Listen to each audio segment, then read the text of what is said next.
welcome to Industry segment. I will talk about bubbles, financial crisis, and systemic risk.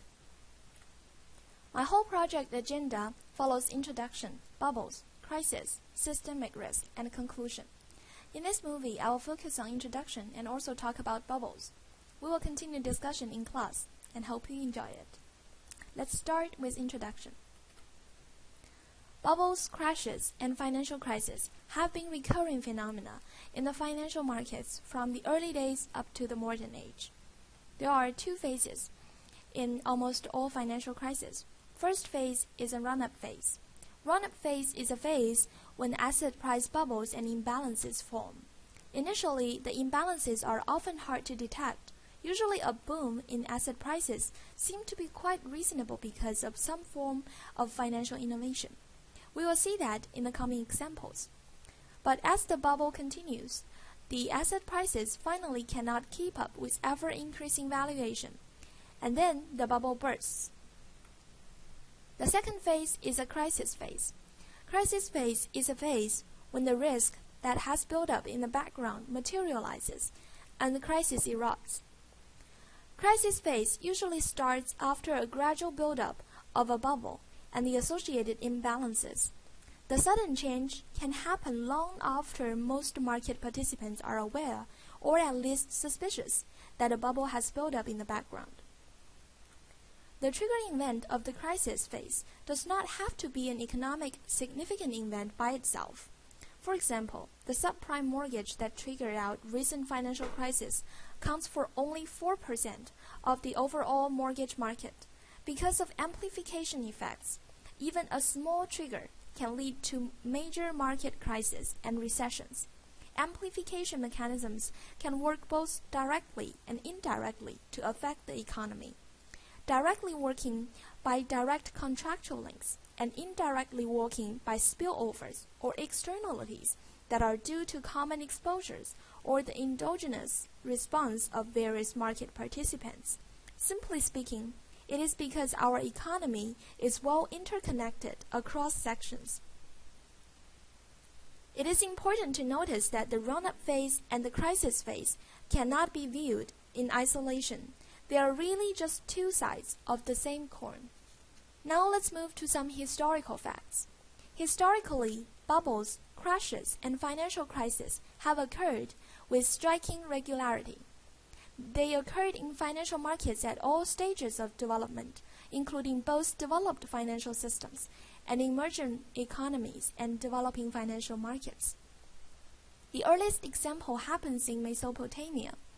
Merchants extended credit to farmers. But when harvests turned out worse than expected, farmers regularly ended up over-indebted, leading to social unrest and threatening the social order.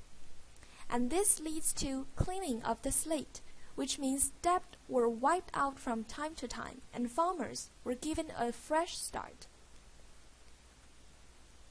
There are well-documented early examples of asset price bubbles, including the Dutch tulip mania and Mississippi bubble and South Sea bubble. Each of the three price bubbles involve huge rises in the prices of certain assets. For example, a particular rare tulip called Semper Augustus. It was priced at around 1,000 guilders in 1620s, and just before the crash, it was valued at 5,500 guilders per bulb. It is roughly the cost of a luxurious house in Amsterdam per bulb. These crazy prices bubbles were followed by great price declines, as we can see here, pretty obviously. And these crises also illustrate potential contagion. For example, the contagion during the Northern European financial crisis of 1763 involved highly levered and interlocked financial ties between Amsterdam, Hamburg, and Prussia, and resulted in significant asset fire sales by affected market participants. The crisis also highlight the role of financial innovation in the form of bills of exchange and facilitated leverage. During the 19th century, the United States suffered a lot of banking crises before the creation of a national banking system. Major banking crises occurred in the United States in 1837 and in 1857. After a national banking system was created in 1863 to 1865, banking panics occurred again, and as we can see here, it's almost every 10 years in a row. Many of these crises were preceded by land bubbles before Civil War and bubbles in the railroad bond after the Civil War. These banking panics went hand in hand with large drops in the stock market as banks cut down margin lending, and therefore the banking panics are associated with drops in real productions. The panic of 1907 ultimately leads to the creation of the Federal Reserve System in 1914. During the 1920s, the United States saw a large stock market boom, particularly from 1927 to 1929. But the roaring 20s were followed by the Great Stock Market Crash of 1929 and the Great Depression, including the banking panic of 1933. The Great Depression followed a typical boom-bust circle that included a large run-up in real estate prices that peaked in 1926, followed by a crash in stock market and real estate valuations, a banking panic, and a very long recession. The Great Depression was fueled by a bubble in the stock market. During the run-up in the stock market, many stocks were bought on margin, which means that the stock market bubble was credit financed. The Federal Reserve first used a moral persuasion to discourage banks from lending to speculators, and then started tightening the monetary policy in February 1928, eventually raised the interest rate in July 1929. While it is arguable that the actions by the Federal Reserve actually contributed to the stock market crash in 1929 and ultimately result in the Great Depression, there is also an argument that the real estate bubble of the 1920s was in fact similar in magnitude to the boom and bust circle in real estate prices associated with recent financial crises. Since the Great Depression, banking panics have become rare in the United States, mostly because of the creation of the Federal Reserve and the introduction of deposit insurance as part of the Glass-Steagall Act of 1933. But this does not eliminate financial crises. Recently, the U.S. housing bubble bursting led to the most severe financial crisis since the Great Depression. A combination of low interest rates, financial innovation in the form of mortgage securitization, and a global saving glut had led to a boom in the U.S. real estate prices. The growth started reversing in 2007, and the collapse of real estate bubble led to the default or almost defaults of a number of U.S. financial institutions, while most notably Bear Stearns, Lehman Brothers, and AIG. The United States government responded with a massive bailout operation in the fall of 2008. Nonetheless, the collapse of the real estate bubble led to one of the longest and deepest recessions in the United States history. Now let's watch two movie clips from the documentary Too Big to Fail, which focuses on the action of the U.S. Treasury Secretary to contain the problem during the period of August 2008 to October 13, 2008. The first clip is about the discussion between U.S. Secretary and his staff about how the housing bubble runs up. Okay, here's how you explain it. Wall Street started bundling home loans together, mortgage-backed securities, and selling slices of those bundles to investors. And they were making big money. So they started pushing the lenders, saying, come on, we need more loans. The lenders had already given loans to borrowers with good credit, so they go bottom feeding. They lower their criteria. Before, you needed a credit score of 620 and a down payment of 20%. Now they'll settle for 500, no money down. And the buyer, the regular guy on the street, assumes that the experts know what they're doing. He's saying to himself, if the bank's willing to loan me money, I must be able to afford it. So he reaches for the American dream. He buys that house. The banks knew securities based on shitbag mortgages were risky. You'll work on shitbag. So to control their downside, the banks started buying a kind of insurance. If mortgages default, insurance company pays. Default swap. The banks insure their potential losses to move the risk off their books so they can invest more, make more money. Well, a lot of companies insured this stuff. One was dumb enough to take on an almost unbelievable amount of risk. AIG. And you'll work on dumb. And when they ask me why they did that? Fees. Hundreds of millions in fees. Yeah, and she figured the housing market would just keep going up. But then the unexpected happens. Housing prices go down. Poor bastard who bought his dream house, the teaser rate on his mortgage runs out, his payments go up, he defaults. Mortgage-backed securities tank. AIG has to pay off the swaps. All of them. All over the world. At the same time. AIG can't pay. AIG goes under. Every bank they insure books massive losses on the same day. And then they all go under. It all comes down.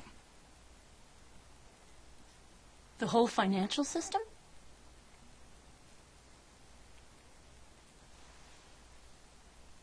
And what do I say when they ask me why it wasn't regulated? No one wanted to.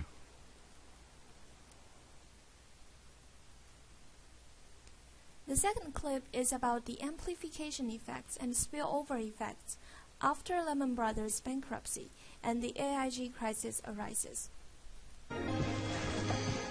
Blank fine, I-4, urgent. I have to go. Hey, Lloyd. The goddamn British bankruptcy administrator froze all of Lehman's customer accounts. You didn't square this with the British before you did it? Geithner on 5. People are freaking out. They can't get their money. Not investors, clients. If customers think their money wasn't safe with Lehman, they're not going to trust us either. No one will do business with us. You're going to have to hang on. Tim? Dan spoke to Moody's. They're downgrading AIG tonight. Would have happened anyway, but Lehman put the whole thing in a hyperdrive.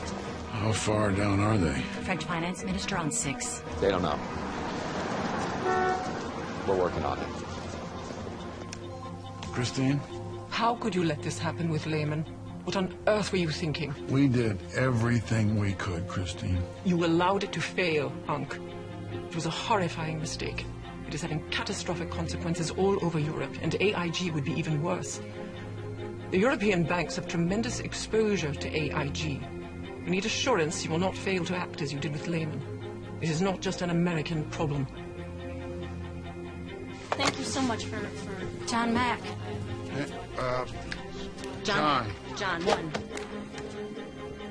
The fallout from Lehman is killing us. Short sellers are all over us. We're down 10% already. You guys have no idea what's going on out here. How are your earnings? Strong. We're going to announce Friday. Announce now. Okay, Lloyd, sorry. Hank, depositors see they can't get their assets out of Lehman. The next step is going to be a massive pullout from all the investment banks. Jeff Immelt from GE. Jesus, what's Immelt calling you for? I have to go. Jeff. You gotta know what's going on out here. We're having trouble funding our day-to-day operations. Our finance division is infecting the rest of our business. General Electric? This thing is spreading way past Wall Street. I get that nobody wants to touch mortgages, but we're making planes and engines and light bulbs. We're a healthy company. If we can't finance our day-to-day operations, every business in America is going to be shutting down.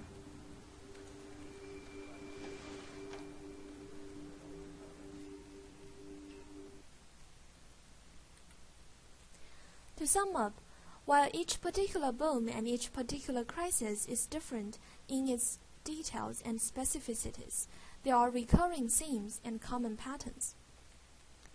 In the typical anatomy of a financial crisis, a period of booming asset prices initially triggered by fundamental or financial innovation, and followed by a crash, which usually sets off a number of amplification mechanisms and ultimately leads to a significant reduction in economic activity. and this resulting declines in economic activity are often sharp and persistent. Well, I believe so far you've come up with many questions. Maybe how bubbles start, what determines the dynamics of how bubble burst, and should the central banks target bubbles as part of their policy action, and how, etc. The literatures on bubbles and financial crisis have grown tremendously in the past decades and provided us with a number of important insights into financial bubbles and crises. But a bunch of questions still remain and needs to be explored. Before our class discussion, I would like to touch on some frameworks about bubbles. The term bubble refers to large, sustained mispricings of financial or real assets. Not every temporary mispricing can be called a bubble. Bubbles are often associated with mispricings that have certain features. For example, explosive asset valuation, or periods in which the price of an asset exceeds fundamentals because investors believe that they can sell the asset at an even higher price to some other investor in the future. John Keynes, in his general theory, distinguishes investors from speculators because investors buy an asset for its dividend stream, but speculators buy an asset for its resale value. Bubbles are of interest to economists because prices affect the real allocation in economy. The presence of bubbles may distort agents' investment incentives, leading to overinvestment in an asset that is overpriced. And as you can see in the movie and historical facts, the bursting of a bubble may leave the balance sheets of firms, financial institutions, and households in the economy damaged, slowing down real economy.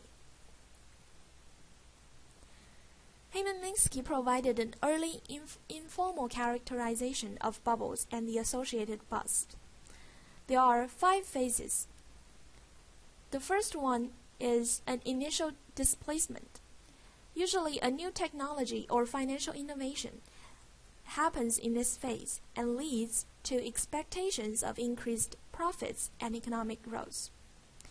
The second one is boom phase, usually characterized by low volatility, credit expansion, and increases in investment. The third phase is euphoria, during which investors trade the overvalued asset in a frenzy. Prices increase in an explosive fashion. At this point, investors may be aware, or at least suspicious, that there may be a bubble going on, but they are confident that they can sell the asset to some greater fool in the future. Usually this phase will be associated with high trading volume, which also may lead to price volatility. At some point, sophisticated investors start reducing their positions and take their profits. The fourth phase is profit-taking.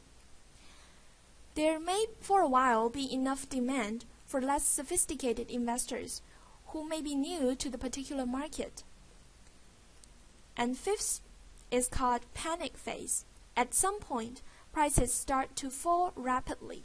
Investors dump the asset, and prices spiral down, often accelerated by marginal costs and weakening balance sheets.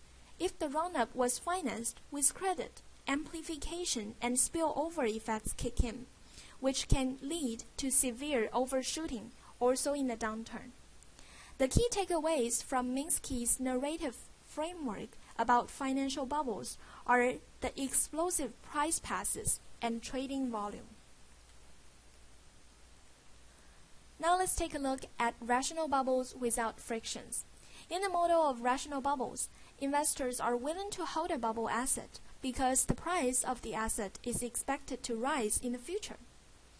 I will walk you through the formulas in class, but right now we just saw that any price at period t can be decomposed in the fundamental value and a bubble component.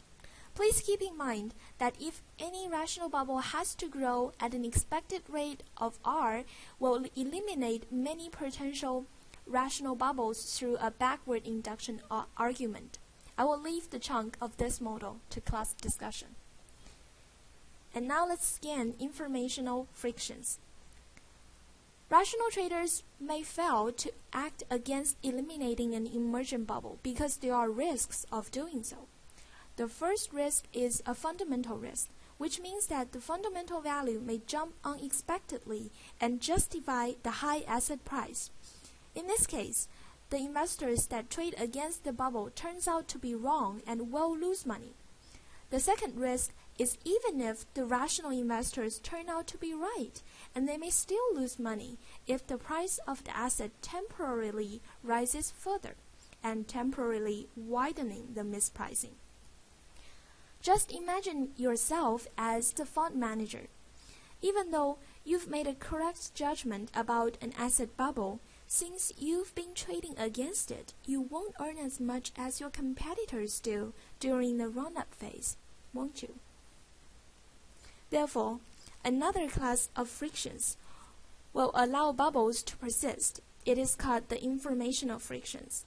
Long-lived risk-neutral traders even find it optimal to temporarily ride the bubble in order to profit from price increases in the bubble asset. And by doing so, they delay the bursting of the bubble. The price increase is initially supported by an increase in fundamental value.